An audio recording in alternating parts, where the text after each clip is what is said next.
to kind of set the scene for you. We're expecting this thing to, charge through the Caribbean Sea, possibly then move into the Gulf of America. Medium chance to develop in the coming days. Odds are 40% in the next 2 days, as well as the next 7 days. Welcome back to the Carry Handle Podcast with your hosts, Bryce and Kevin. Oh my God, my brain is melted. Sorry. Hi, Kevin. How are you? I am with unmelted brain. Yes. Yeah, we were just re-recording some intros with my wife, and I got intro on the brain now. How are you on this Sunday, of which the day we are recording? Glad that you say the day that we're recording, but I am well on this Sunday. I don't know what's happening with me today.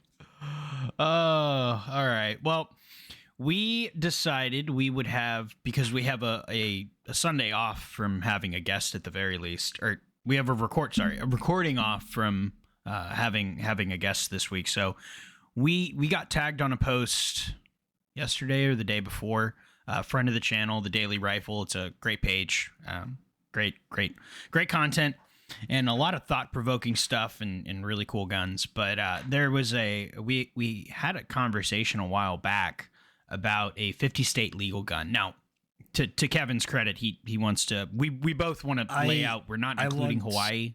Yeah, I want to just, and the reason we're not going to include Hawaii, it's kind of a two-part. One, you have to actually physically travel there, and you can't do it outside means of like getting on a boat or what have you. Number two, Hawaii has like ridiculously strict gun laws. You don't have to agree with them. It's just they do. So those are the two caveats. I looked this up before we did this, just to kind of make sure I had you can get to Alaska via ferry without having to go into Canada. Because that was my other exclusion, because Canada is also kind of gay. Okay. Well, yeah, so, I mean, that tracks. So for the purposes of this podcast, when we say 50 state, we're basically in the continental United States.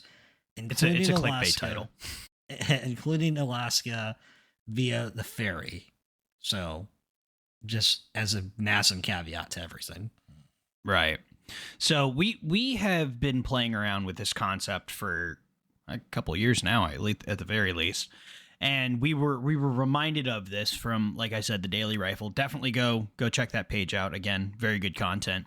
But there were some pretty good points made in terms of firearm selection, and I figured this was kind of a nice time for us to revisit that, because I mean, our opinions are ever changing. Springtime's upon us. People want to travel. They want to go places. Yep. So it's a good idea.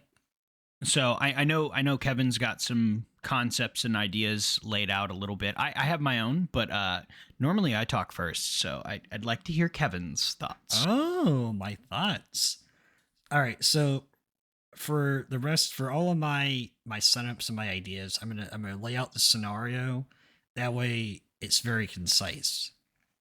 So my scenario is: you want to travel, money is no expense, and you're driving a truck that has a gun rack. So that's the layout. So all my guns and ideas are based on this scenario, to mitigate like all the fucking variations and yada yada yada yada. Mm. So I broke it down into a couple. I was thinking like what type would I want: bolt action, shotgun, revolver. Appearance, it can't look tactical. Number one, it has to look benign. Like my daddy's shotgun, my daddy's rifle, my daddy's this. Just some benign gun that no one's going to look twice at if it's on a gun rack somewhere. The other consideration I had was breaking the country into East, Middle, and West, and what looks acceptable in those parts of the state. Mm. What looks acceptable, say, in Ohio on a gun rack might pique some eyes if you're in the middle of fucking Manhattan. So, well, I think any gun. Real quick, I wanna lay out that I think there's going to be a bit of a disconnect between us and people that are not gun people. So we're looking at this from the eyes of people that do this a lot. Yeah. Now, I think maybe a gun rack's kind of maybe not the best idea, because I don't think a gun rack is a is a great Okay. way to tote around guns, because I'll- if you're in I'll- Manhattan, any gun is not good. I'll give up the gun rack, but I'm keeping the truck.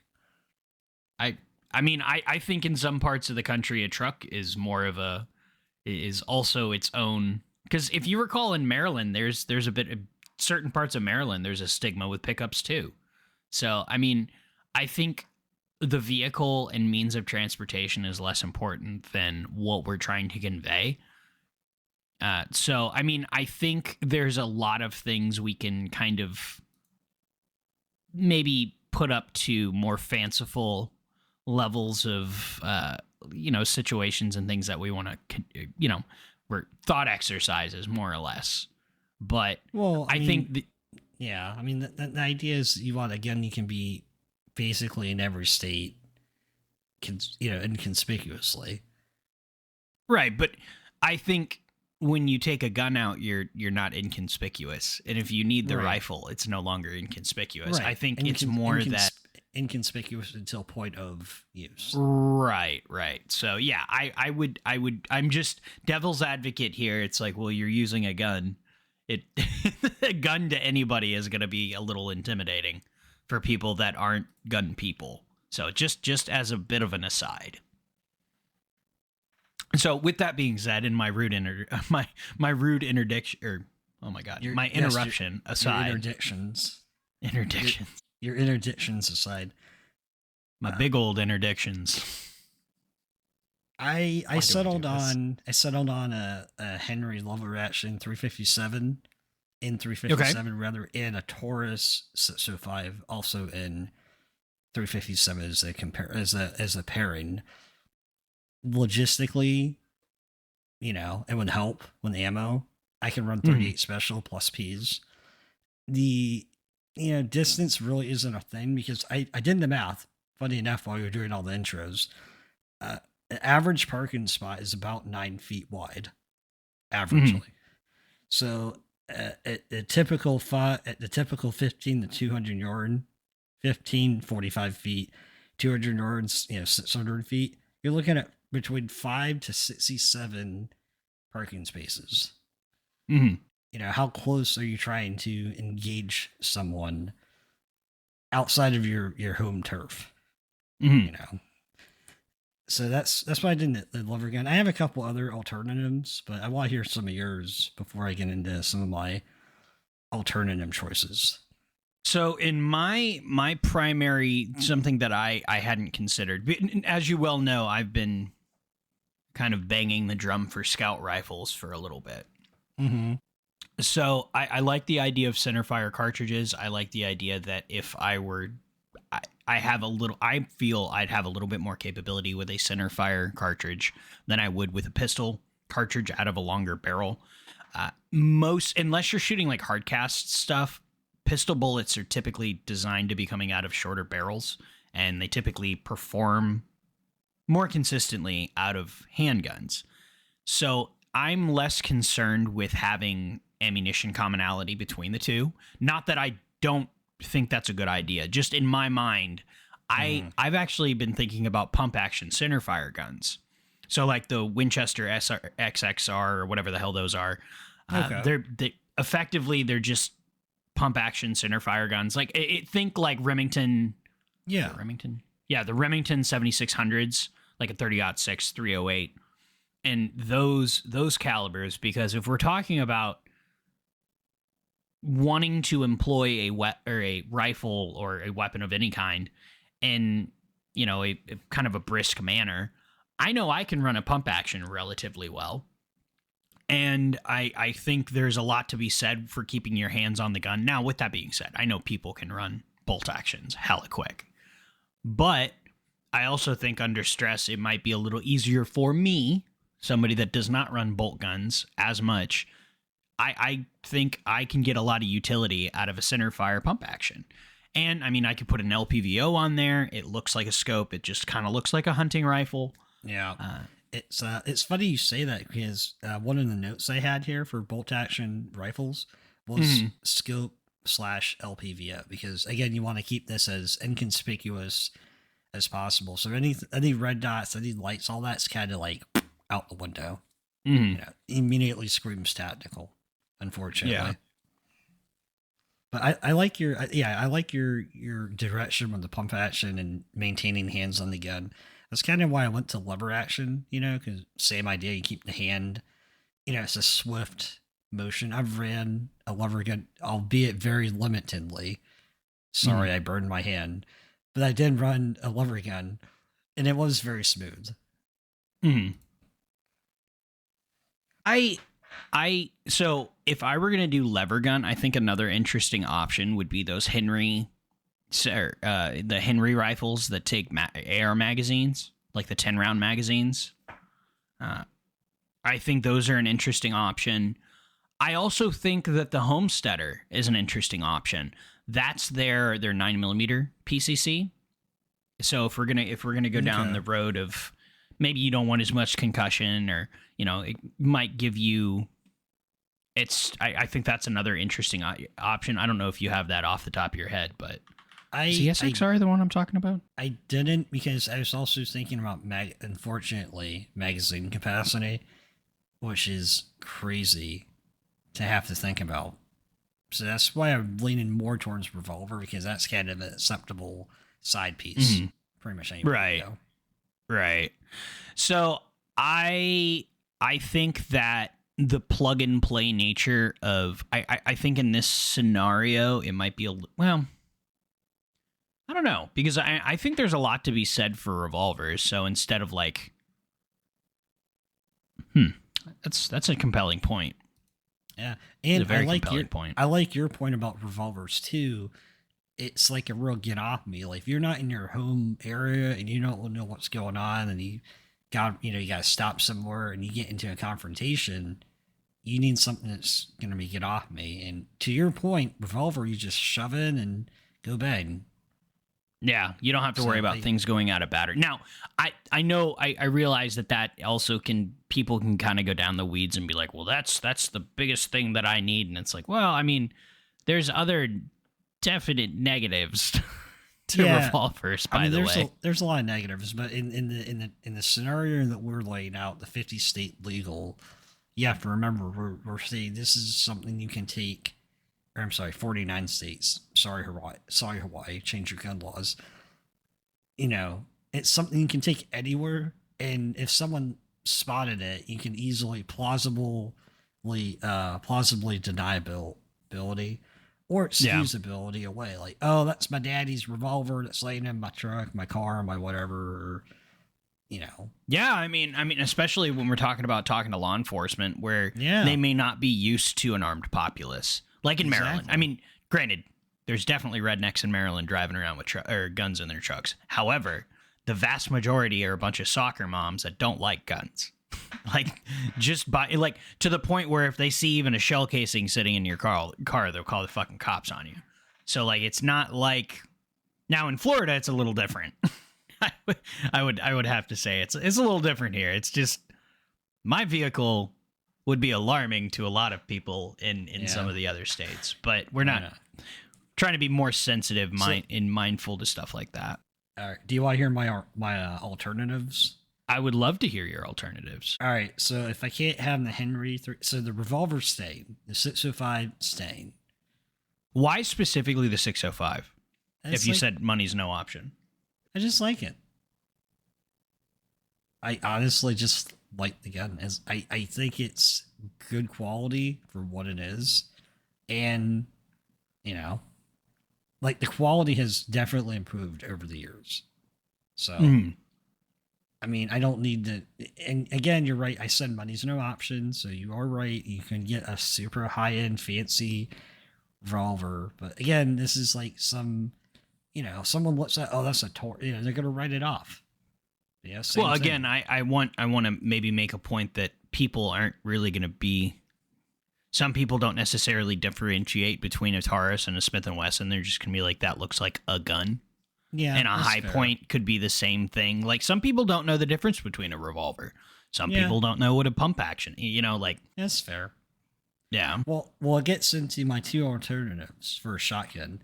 So for the semi-auto shotgun variant and 940 Pro SPX5, because if you look at it, if you pull it up and look at it, it doesn't look I'm doing that. terribly tactical. I mean, yeah, it's black, it's long, but it doesn't look overtly tactical. It's not like I've got a bunch of like rails and all kinds of. I don't know, man. That looks pretty tactical. No, not. I think the best call, if you want to make the argument for having granddaddies, damn, I do want one of these. I swear to God, if you say Browning A5, I'm gonna strangle you. No, I wouldn't. I wouldn't say A5. I'd say like a Remington 1100. But I mean, that presumes you have one that is working. Yeah. Not that none of them work. I thought about hunting shotguns, but like they're really long, and if you want to actually wield this thing in any type of outside of a hunting situation, it's kind of unwieldy. Yeah, I'd have to agree with that. So that's why I went with the 940 Pro SP5 and 5-shot. You know, semi-auto, 5 shots, slug, buck. Also, You one know. thing that people sometimes don't talk about with semi-autos is typically they have less recoil than pump actions. Right. Well, and then for the pump action, same company, Mossberg, either the 500 retrograde or the 590 retrograde, because they look like straight out of the 80s, like police, like wooden. You know, you can easily write that off. Oh, that's my daddy's shotgun. That's whoever's shotgun. That's just, no one's gonna really give it a second look if they see, you know, depending on where you are in the country. So my opinions here, I think where I lie is I think a Remington 7600 and like 30-06 or 308. I also think I think a Taurus 605 is an excellent option.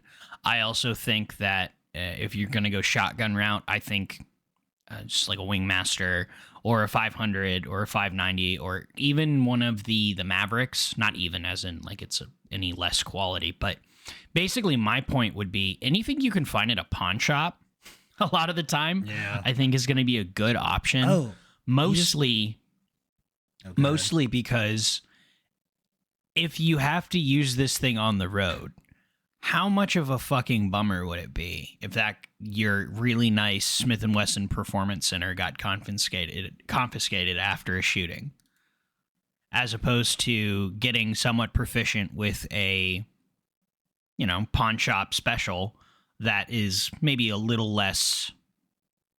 It's a little less conspicuous than whatever insert tactical gun. I think there's an argument to be made for things that are readily accessible that you can replace. Kind of like people's arguments for Glocks. Carrying a Glock, it's like, well, I don't feel as bad when my Glock gets confiscated after a shooting than I do my $2,000 whatever the hell, you know? So, and I think you definitely have, there's a lot of capability in pretty, I mean, Thunder Ranch has made a big name. Clint Smith has made a big name for fighting with the gun that you have. And I think if you put the time and effort into something, hell, it's a fucking, my second call would have been an over-under. I think an over-under is a very capable gun. I don't think we're not talking about having protracted gunfights in some tactical nonsense. All right, Jason Bourne. Well, I I forgot about that.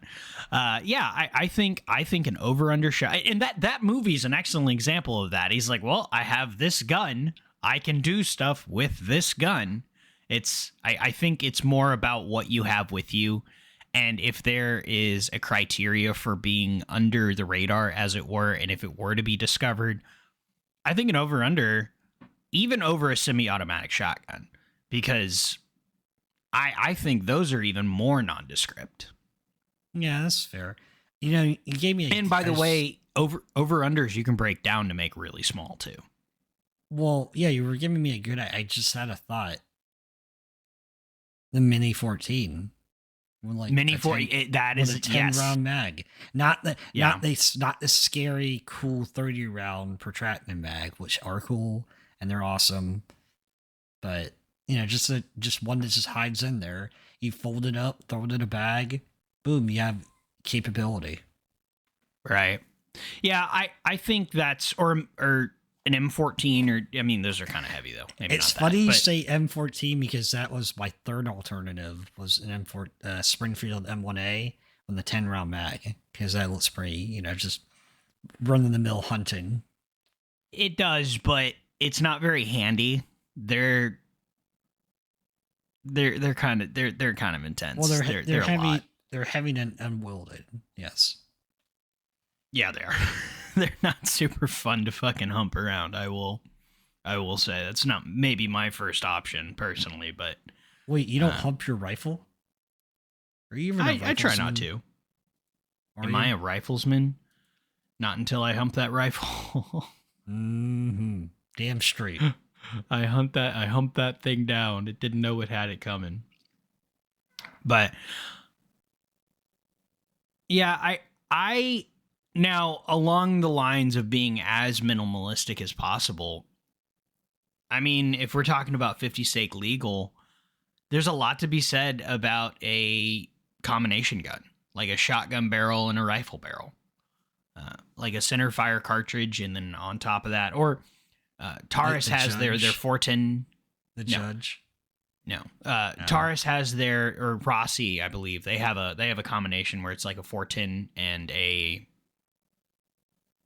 45 or whatever, but it's a center fire cartridge. You could switch barrels, or you can switch because I think in this instance we're starting to go more of a survivalist, a minimalist role. It's you're starting to check the box of I have an firearm, and I think a combination gun is not always, but it's very overlooked. I think there's a lot of capability in a single shot rifle. I mean, you can get away with a lot of. I mean, you could do a lot of stuff, and like I said, just kind of like the over under, you can break them down. You take the fore end off, barrel comes off, and then the action with the stock is But pretty fucking small. Are you gonna fiddle fucker out in that scenario? You're having compatibility versus usability, because if you have to break it down that much, how quick is it to put it back together? Well, yeah, but I mean, in this particular instance, why have the revolver then? Because you're What do you mean? probably carrying that on yourself while you're driving. Are you just going to Right. omit the gun that you have immediate access to go in the back of the vehicle to grab a rifle?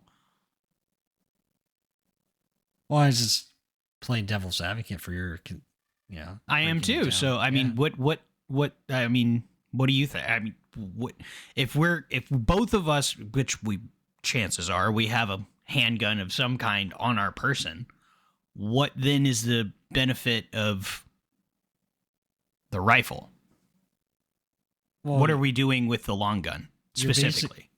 Well, you're basically just kind of getting to the crux of the issue. Like, I was just thinking this. Like, I think revolver is the best option. Well, so if it's concealed though, why? Okay, well, concealed where legal, because obviously we're not advocating that you carry a gun where not legal. That's just to make our legally Yeah. Don't do anything illegal. people happy. But, Yeah, but if you were gonna do whatever it is that you're gonna do, because we're not your dad, I think revolver's probably your safest bet. why though? Why? Yeah, other If than you- being able to shove it in somebody's eye. Well, that's really fun too, because if you do get caught with it, again, you can I'll say most. I don't know about all. Most you can. It's on the book that you can own that in some way, shape, or form, or at the very least, you get it confiscated, but you go about your day. Well, what about just a trade-in Glock with a 10-round magazine? No, If you're worried about being concerned about being able to have a thing, and we're talking about capacity, or why not like a Smith & Wesson Shield? Those are on the books in California. it's mean, like what- revolver? Because it's a Well, get off me. It's a get off me gun. Yeah, you keep saying that. That's only one aspect of the gun. You're using that as the trump ball. Can you shoot a revolver? Easy to shoot. No, is it easy to shoot? Because I would argue they're not. You'd argue that shooting a revolver is not like under stress. No, not at all. They have long, heavy trigger pulls. They don't have like short little resets. Like, it's not shooting, actually physically shooting the guns. I have to dry fire mine all the time. All the time. That there is no days off with that gun. Like, as soon as you start becoming complacent with double action triggers, they bite you. And I'm talking like out to 7 yards. I mean, if you want to talk about a get off me gun, that's fine. But as soon as you want to employ it in literally any other, if you want to use it in literally any other application, you need to be proficient with that. You need to understand smooth, consistent double action trigger pulls, and you're not staging. You're just pressing the trigger and not moving the gun around. Like, there's practice involved. I mean, it checks the box of. Can't you say that about any gun and every gun? No, I would argue that shorter trigger pulls are a lot easier to use. I think there's a lot more margin of error for a shorter trigger press than there is a longer trigger press when you start talking about pushing distances back, and you're not talking about shooting somebody in your face once it's past bad breath distance. Now, what you could say for a revolver is that you can throw it there. I think Daryl Blokey talks about semi-automatics are great for or revolvers are great at being neglected in terms of you can load them and throw them in a desk and can be banged around, take them out and press trigger, and they're probably going to be fine. They don't have magazine springs, recoil springs, and stuff that go wrong. Now, they do have mainsprings and stuff like that, but if you want to throw a revolver into the center console of your truck or with a lockbox or something, you can get knocked around forever. Yeah. That's an argument. That's a good argument. But when you only use it as a get-off-me gun and that's your only thing, I think you're really not being honest with yourself about shooting a revolver, because they are more work than a semi-auto in the shooting aspect. Now, if you're somebody that just wants a gun and you want to put some bullets in a thing and close the thing up and all you got to do is press a trigger, revolvers are great. But understand, you might become a liability when you actually have to shoot it, because do you know how to effectively take the gun apart, pop cases out, put them back in, and then actually use a long double action trigger? Because it's a whole thing. And don't be using fucking single action. If you shoot a revolver, shoot it double action, okay? They're not no single action. You're not fiddle fucking around with a hammer. You shoot them double action like a fucking man or a woman or like a good shooting person, whatever it is that you want to say. Like, there is more work in actually pressing that trigger. And I think people talk about, we're getting like this weird timeline where people are coming back to revolvers, but kind of it's more of a fantasy than what it is. Like, I spend a lot of time with these fucking things. I have a Smith & Wesson Performance Center with a great trigger, and I can still fuck up easier with that than I can an M&P or a Glock or a 1911. 1911's an easy one, but and insert whatever Berettas, the P30s, all these different guns with shorter triggers. Triggers are a factor infinitely. And 605s, by the way, they just got decent triggers. So okay. So if we take all that into consideration, then you would say any striker firing pistol with a 10-round magazine. Yeah, I mean, insert whatever applicable gun you want. Yeah, I think again, we talk about pawn stores, pawn shop specials, right? Like, you want to have then we start circling back to just like normal concealed carry guns. It's just like, where is this legal? Well, yeah. I mean, that's kind of the thing. Like, we're doing the thought exercise. I mean, obviously, you can do anything you want if you just break laws. But right. We're trying to keep it within the constraints of but if you need the gun and you're not trying to bury a body in a desert, like, you're gonna have to talk to somebody about it. It's like, well, yeah, that guy's missing part of his head. I got to tell somebody, or somebody else probably saw it and they might have some questions.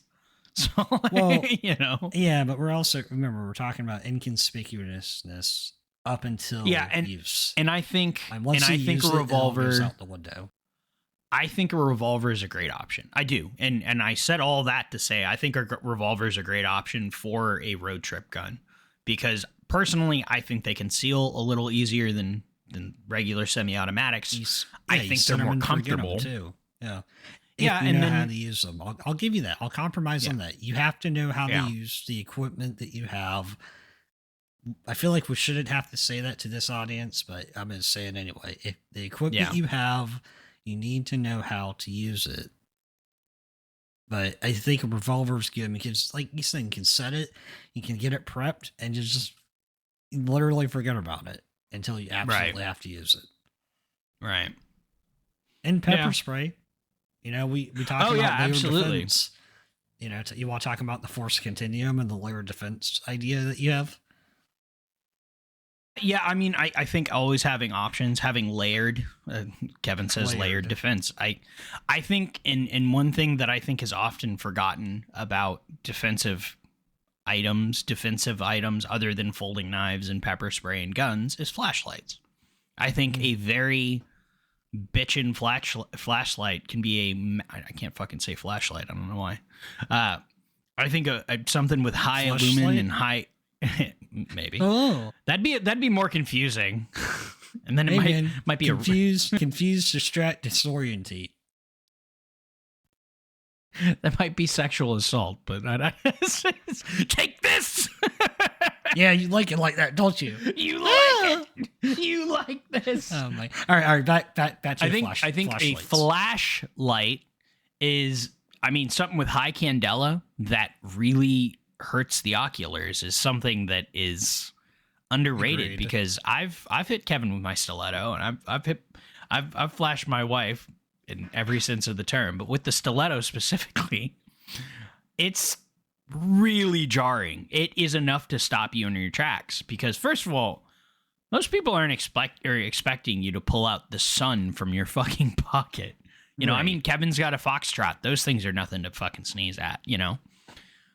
I think a flashlight, and then you don't typically have to tell anybody that you, like with mace, I mean, some states you have to like report shit like that. I mean, you do you, right? But flashlights, if you flash somebody in the eyes and you fuck off, like it at least might let you get off the proverbial X, you know?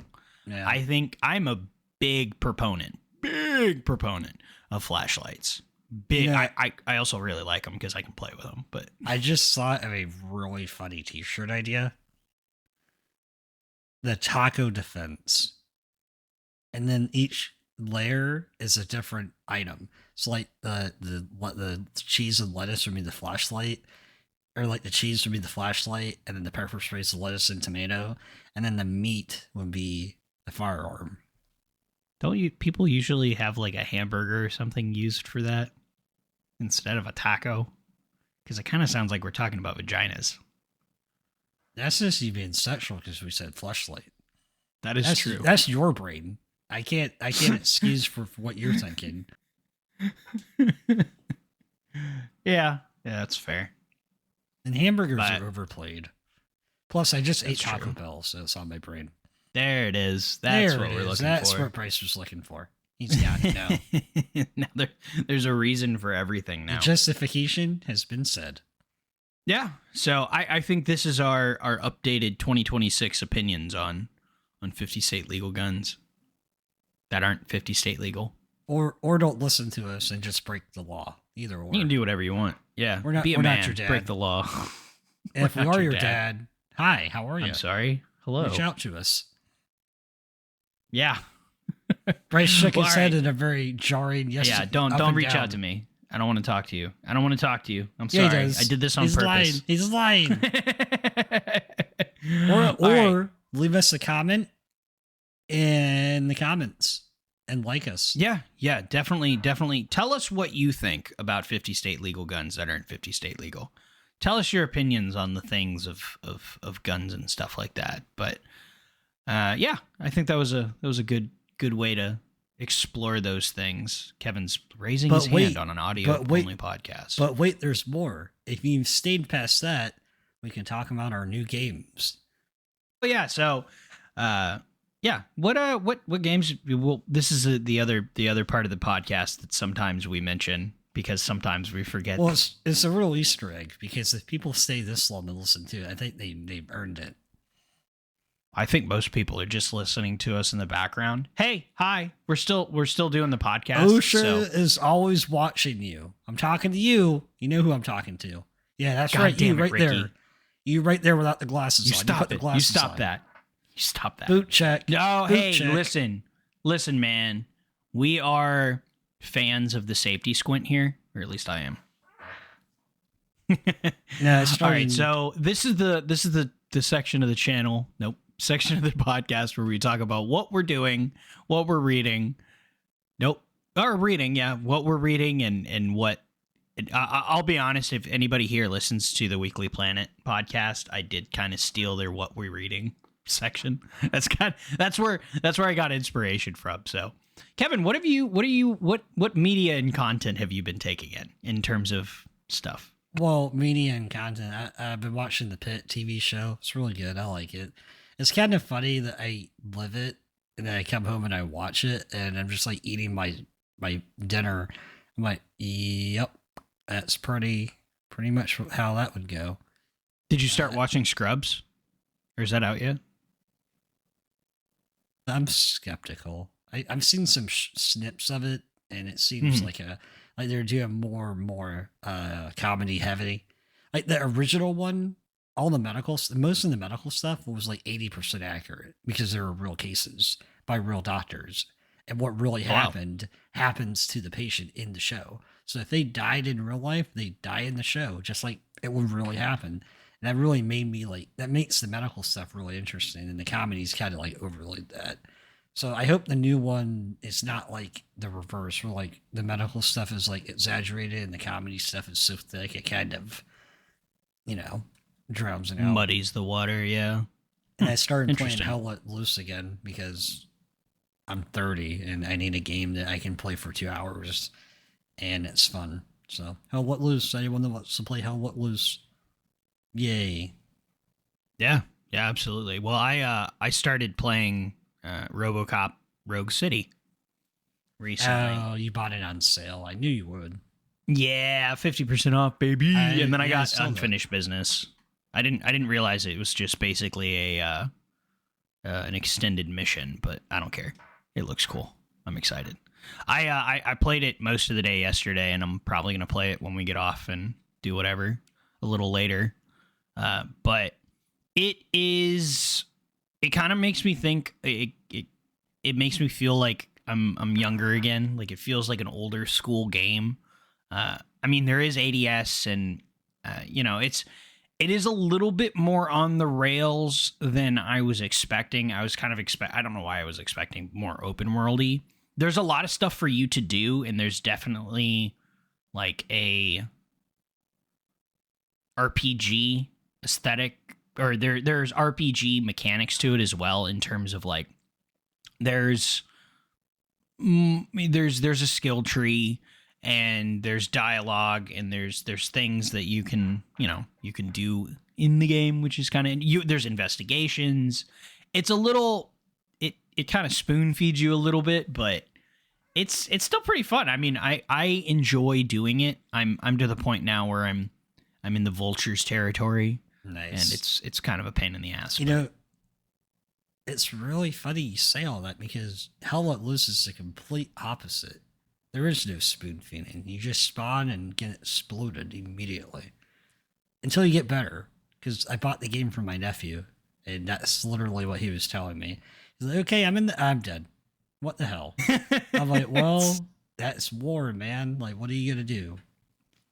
Except there's a respawn in this game. Well, you respawn. Yeah, it's like basically I can Hell Let Loose to play chess. Only the guns are just an added benefit in playing chess. Yeah. And then I recently watched the RoboCop game. Oh. Nope, the RoboCop movie. Oh. So it was I was playing the game yesterday, and then I was like, I gotta watch a Which movie. movie? The first one, the second one, the third one, the fourth one? Well, the first one. I played Oh, that. Good. I watched that. Jesus, I watched that. It's very fun. I forgot how much. It was really cool, and it was actually really interesting how much they stuck to the first game.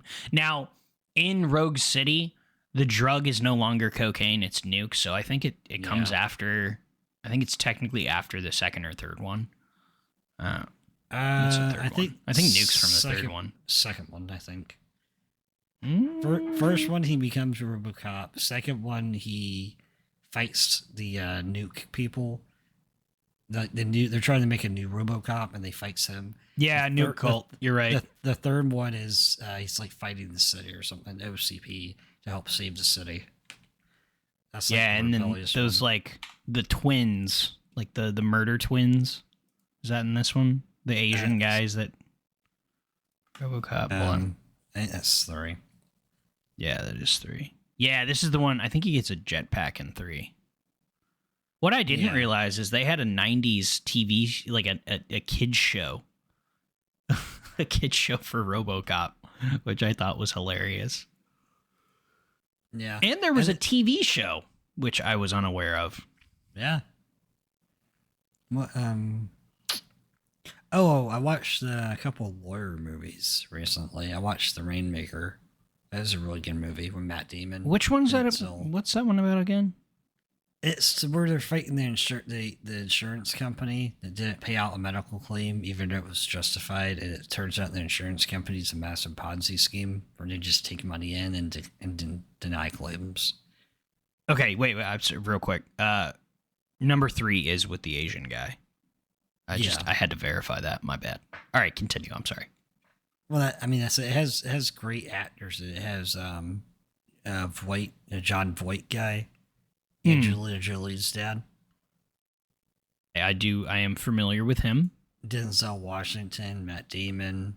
It's got a lot of it's like the early '90s too, so it's pretty interesting, pretty good.